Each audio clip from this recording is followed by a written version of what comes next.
your CIGTV News Update. I'm Donna Bush. Thanks for joining us. 150 civil servants received their City and Guilds Levels 3 Award in Leadership and Management on Thursday. The program started back in January and ended with the celebration. As part of the 5-year strategic plan, the Deputy Governor has set an ambitious target of ensuring every manager and leader within the civil service has the chance to develop their leadership and management skills, as well as to be assessed against this international standard. Now, the program was delivered by the Civil Service College, which is an approved center for the ILM City and Guilds Group.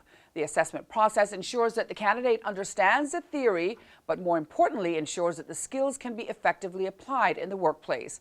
We say congratulations to all of the awardees.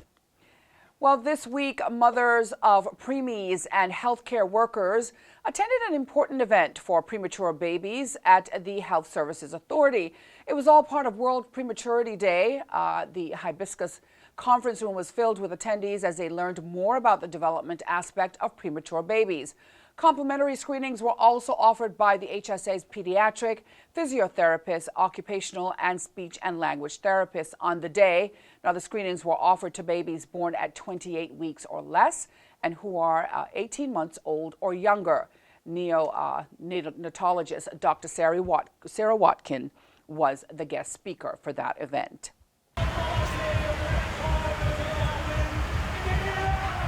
Well, today the Pirates Week Festival office announced the winner of this year's District Heritage Day competition.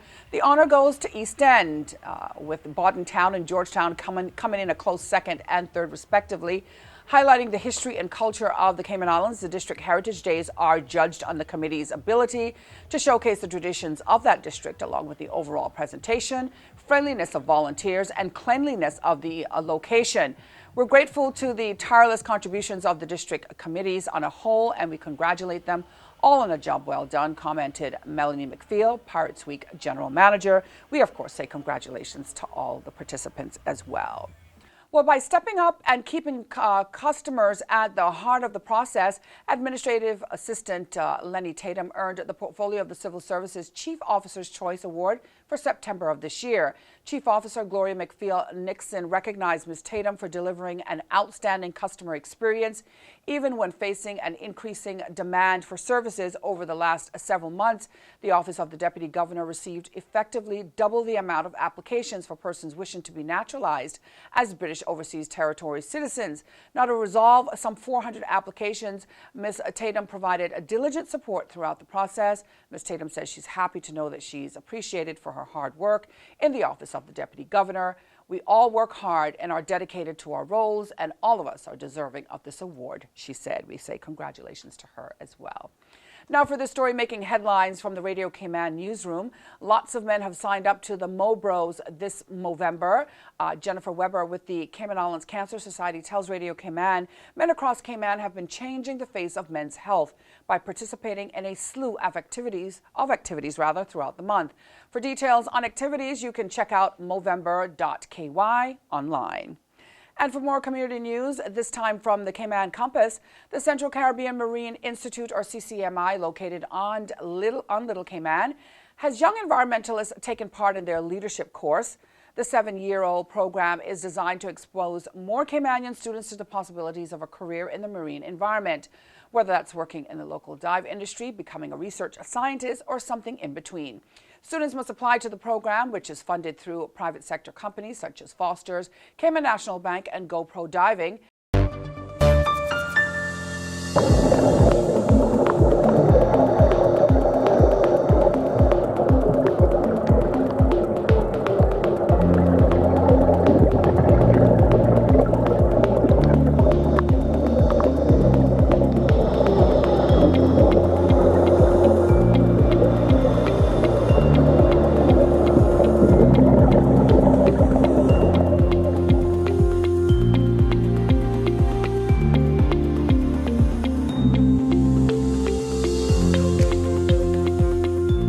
About the YELK program that we have at CCMI, which is the Young Environmentalist Leadership course, and some of the things that we're teaching these students and why they're helpful for their future.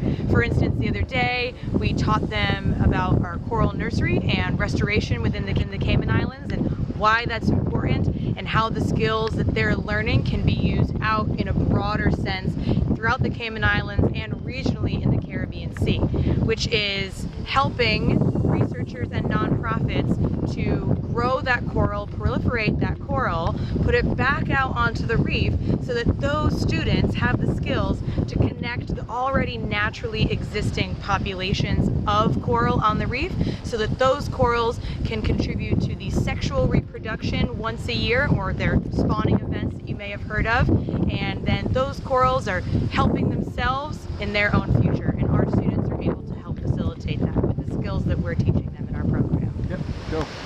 Cleaning the coral is not, cleaning the actual nursery is not that hard. It's just because like the way you do it, you get either like a glove and like a brush and you scrub it. The only difficult thing is maybe you can use a lot of air when you're cleaning it because a lot of exercise and all that. And also a lot of like, you call them hydroids, get on you, sting you a little bit. But aside from that, it's really not that hard. The coral nurse, to keep the coral nursery clean is important because we're creating more coral because a lot of our coral reefs are dying. And if we don't keep them clean, then we can't like replace and replant those coral. And also if we don't keep them clean, the algae will like completely cover them. And that could also, that's not really a good thing because it's not in a sense algae bloom, but you're increasing the amount of algae in our ecosystem, which is not really a good thing.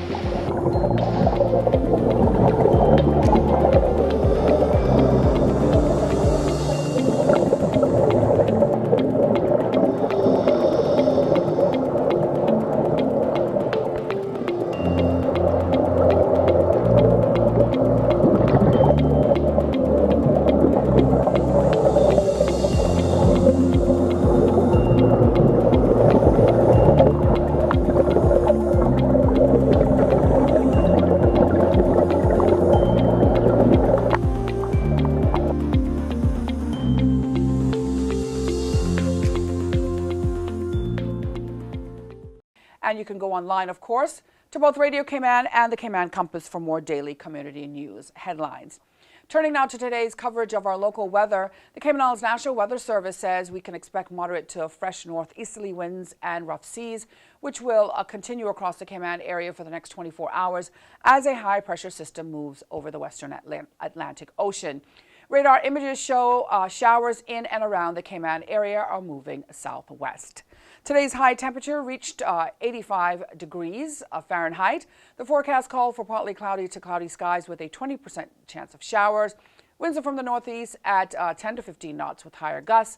Sea conditions are rough with wave heights of 4 to 6 feet. Small craft should continue to exercise caution over open waters for the rest of today. And you can go online to weather.gov.ky for the latest forecast, which can also be found on their Facebook page, as well as the weather radio dial 107.9 FM. Remember, you can download the National Weather Service's app, CINWS, to get the latest weather information as well. And that's the latest from us here at CIG Television. If you missed today's news update, you can go online to the Cayman Islands Government Facebook page, as well as the CIG Television YouTube channel. I'm Donna Bush. Thank you for joining us, wishing you a wonderful and, of course, a very safe weekend, and inviting you back here again on Monday. Until then, bye-bye for now.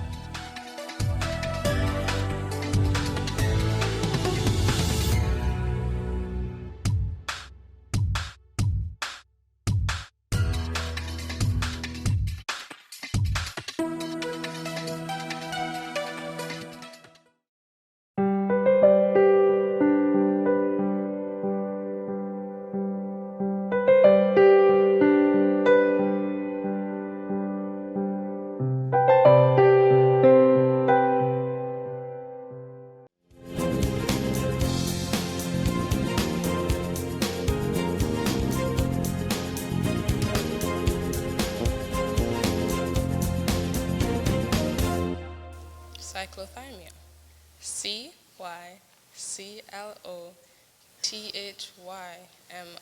Cyclothymia. Correct.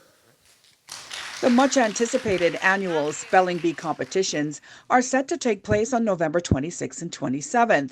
For decades, students of all ages have studied in preparation to win big for themselves and their schools. The students are selected by the school. Each school will select students who are the best spellers within the particular school, and they will take them for practice and so forth. They will be giving them the book. They will walk through them on techniques on how to do spelling, how to attempt to spell words and so forth. And so teachers within the school do the selection. Once the children are selected, the group is then taken by 1 or 2 or 3 teachers, depending on the numbers that they have, and then they practice them individually and collectively. Some are done individually by the various tutors or teachers, and then collectively they bring them together and they practice their runoffs and so forth within that cadre of persons.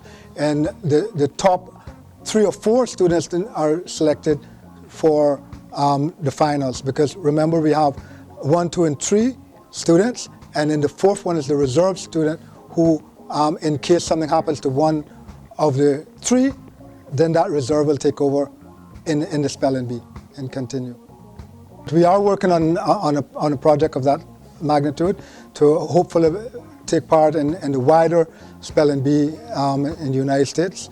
And also for Jamaica, we look at Jamaica first, and Jamaica takes part in that bee, but right now we are not. Ours is done locally, and as I said, we are looking at the international scene. Your word is porpoise. Porpoise. Porpoise. Can I please get the definition? Small whale with a blunt, rounded snout. RBC Royal Bank, who does the primary spelling bee, and then the Lions Club of Grand Cayman, which does the secondary spelling bee. And they pay for the various things that the students receive. The Lions brings in the books for both primary and secondary, the RBC. It is done by them. We use the Children's Zone. And back in the days when I was in school, and you can see that's not been today, spelling bee was a big thing back then. We did not have it organized as it is today.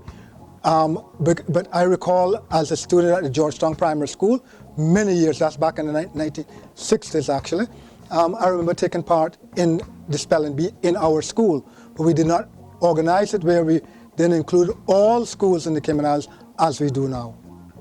All the government schools, all the private schools who want to participate, most of them are participating this year. Most times it's all of them that take part, but they are welcome to participate. And also homeschoolers are students who participate. We've had several homeschoolers who've done fairly well in our spelling bee up to this point. But again, it's an open invitation to all of our schools for participation in the spelling bee, both private and, of course, government.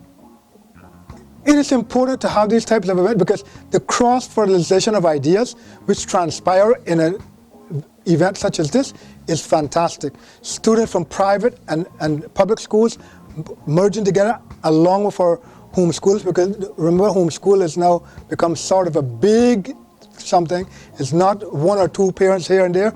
It's several hundred parents who are now homeschooling their children throughout the Cayman Islands.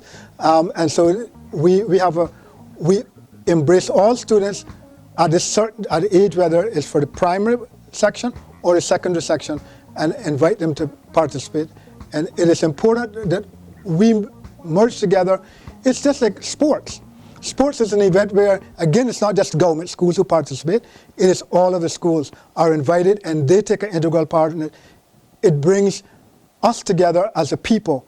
So there's no separation because you're private or you homeschool and outside of government. No, it's a together thing, a countrywide something that students are invited to participate in. Okay, so for the 2 spelling bees, the RBC Royal Bank Primary Spelling Bee, we have 57 students from across the Cayman Islands that have registered, and 45 of those will be competing. The balance of the students are our reserve students. These are coming from 16 schools across the Cayman Islands. For the secondary program, the Lions Club of Grand Cayman Secondary Spelling Bee, we have a total of 18 students that have registered, 14 of which will be our competitors for the day. And these are coming out of 6 schools, both public and private.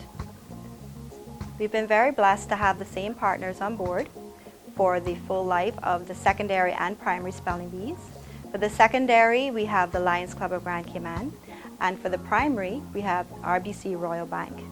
For the Lions, they are in their 36th year with us, and for the primary with Royal Bank, we have 22 years. So these formal relationships, the first one started 36 years ago with the Lions Club of Grand Cayman. It was more of a secondary program, and it was for public schools. It grew into including private and homeschool, and then we expanded it even further to bring on a primary school spelling bee, and that is when RBC Royal Bank joined with us for this public-private partnership, and they have been with us for the past 22 years. So the RBC Royal Bank Primary Spelling Bee will take place next week, Tuesday, November 26th, and it'll be held at the Red Bay Church of God on Selkirk Drive. It'll begin at 10 a.m.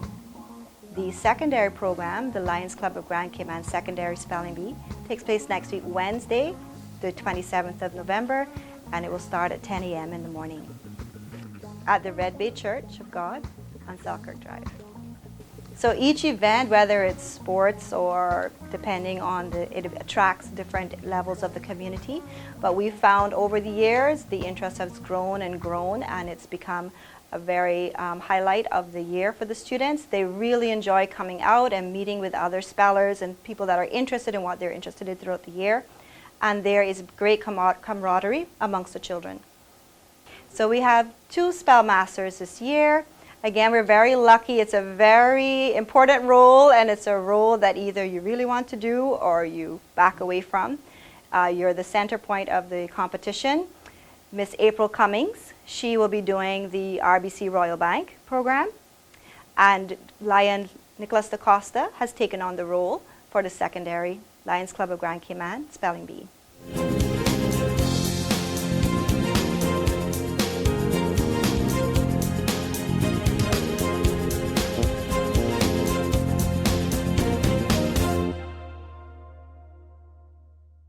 Do you have a business in the tourism industry? The Cayman Islands Department of Tourism wants you to get listed on their website. Visit CaymanIslands.com. It's absolutely free and will give your business added exposure on the #1 visited tourism site for the Cayman Islands. Learn more and get listed at www.visitcaymanislands.com/sign up. That's www.visitcaymanislands.com/sign up. Deadline is August 15th for all submissions. Don't wait. Sign up today. Did you know that planning permission is required for a shed? Did you know you should check with the department as a planning and permit application may be required?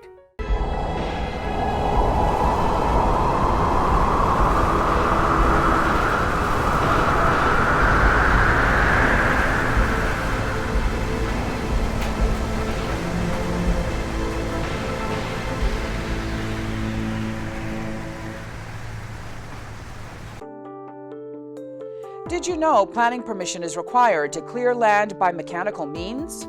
You should check with the department as a planning and permit application may be required.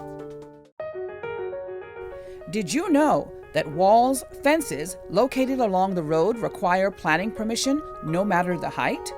You should check with the department as a planning and permit application may be required. Did you know that fences and walls within the high water setback require planning permission no matter the height? You should check with the department as a planning and permit application may be required. Did you know that a trellis structure requires planning permission? You should check with the department as a planning and permit application may be required.